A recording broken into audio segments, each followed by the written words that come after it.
venons de voir que la vraie communauté chrétienne est décrite dans le Nouveau Testament, dans la Bible. Bien entendu, c'est celle de Jérusalem, qui vivait des relations exemplaires. Dans Actes 2, 42, il nous est dit qu'ils persévéraient dans l'enseignement des apôtres, dans la communion fraternelle, dans la fraction du pain et dans les prières.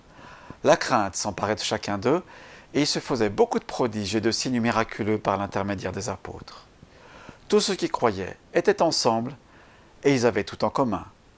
Ils vendaient leurs propriétés et leurs biens, et ils en partageaient le produit entre tous, en fonction des besoins.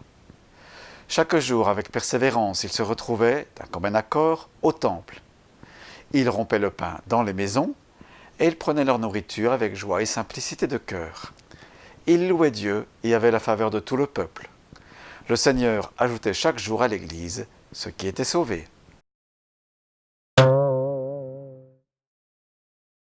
Le nombre des participants à un culte n'est pas le critère le plus important pour une Église en bonne santé, mais vous l'aurez compris, c'est la qualité des vraies relations entre les membres. Acte 2 nous montre, au début, une petite communauté avant la Pentecôte. Quelque temps après, les disciples étaient beaucoup plus nombreux, car rajoutés par le Seigneur lui-même. Cette première communauté chrétienne était engagée et persévérait dans l'enseignement des apôtres. Dans tous les récits de l'Évangile où Dieu agit puissamment, l'enseignement de la parole de Dieu est au centre.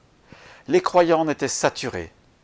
1 heure le dimanche n'est pas suffisant pour vous édifier, vous enseigner.